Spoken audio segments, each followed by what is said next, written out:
ବ୍ୟାସ cricket club ଆନୁକୂଲ୍ୟରେ 14ତମ ଦିବାରାତ୍ର Hero Byasanagar premier league cricket tournament Byasanagar ସ୍ଥିତ ଏନ୍ସି ହାଇସ୍କୁଲ ଖେଳ ପଡ଼ିଆରେ ଉଦ୍ଘାଟିତ ହୋଇଯାଇଛି। ଉଦ୍ଘାଟନୀ ମ୍ୟାଚ୍ରେ ରାଇଜିଂ 11 ଉମାପଦା ପ୍ରଶାନ୍ତି ୱାରିୟର ମଧ୍ୟରେ ଅନୁଷ୍ଠିତ ହୋଇଥିଲା।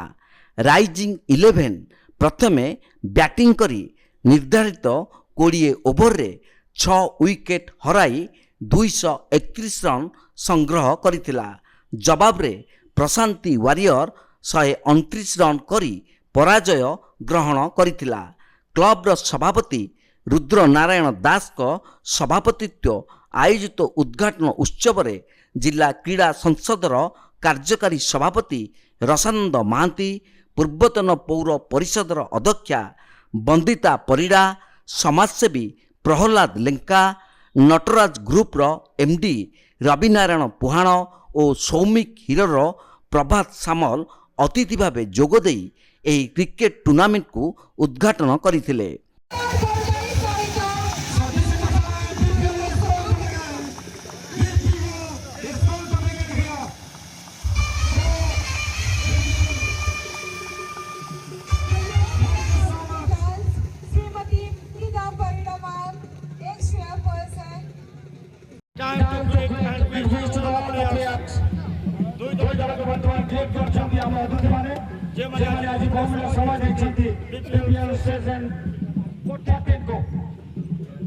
So we all would like the flag is all tracking on the sky and so beautifully it looks like so समस्त को अनुरोध करबे टिके उत्साहित करिवे हमरा सब आत्मा शांति रहो।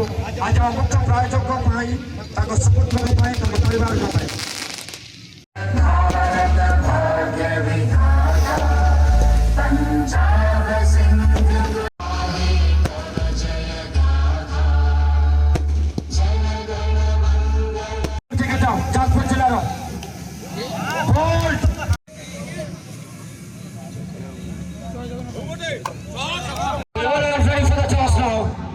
It is the first toss of April 2024.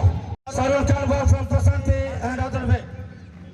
Taking up the ball from Umapada Prasanthi. ଏହି ଅବସରରେ ହିରୋ ବାଇକ୍ କମ୍ପାନୀ ପକ୍ଷରୁ ହିରୋ ଏକ୍ସଟ୍ରିମ୍ ବାଇକ୍ ଲୋକାର୍ପିତ ହୋଇଥିଲା। ଏହି ଟୁର୍ଣ୍ଣାମେଣ୍ଟ ଆସନ୍ତା 19 ତାରିଖ ଦିନ ଫାଇନାଲ ଦିବସ ଅନୁଷ୍ଠିତ ହେବ ବୋଲି କ୍ଲବର ସମ୍ପାଦକ ରାଜେନ୍ଦ୍ର ପ୍ରସାଦ ସ୍ୱାଇଁ ସୂଚନା ଦେଇଛନ୍ତି। ଏହି ଖେଳରେ ଜାତୀୟ ଓ ଆନ୍ତର୍ଜାତୀୟ ଖେଳାଳିମାନେ ଭାଗ ନେଇଥିବା ଦେଖିବାକୁ ମିଳିଛି। ଆଶୁତୋଷ ପାଣି ଓ ଦେବବ୍ରତ ଦାସ ଖେଳ ପରିଚାଳନା କରିଥିବା ବେଳେ ଭାଷ୍ୟକର ଭାବେ ବୁବୁ ସିହ୍ନା, ପ୍ରଶାନ୍ତ ପଟ୍ଟନାୟକ ଓ ସ୍କୋରର ଭାବେ ଅସୀମ ଦାସ ଓ PM ବିଶ୍ୱାଳ ଦାୟିତ୍ୱ ତୁଲାଇଥିଲେ। बहुत बड़ा नाम है आज मैं देख रहा हूँ बड़े बड़े चेहरे नाम है तो टीम आपके पास बहुत अच्छा है बताना है तो बॉलिंग में कितना रन में जैकेट करना चाहेंगे आप? देखते हैं पहला मैच है यहाँ पे और कोशिश में करेंगे कि बॉलिंग कंट्रोल में रहे और उस हिसाब से मतलब कि अपने टारगेट सेट करने जाएंगे तो बॉलर से यही बात करें कि एक्स्ट्राज ना करें और कंट्रोल में रहेंगे।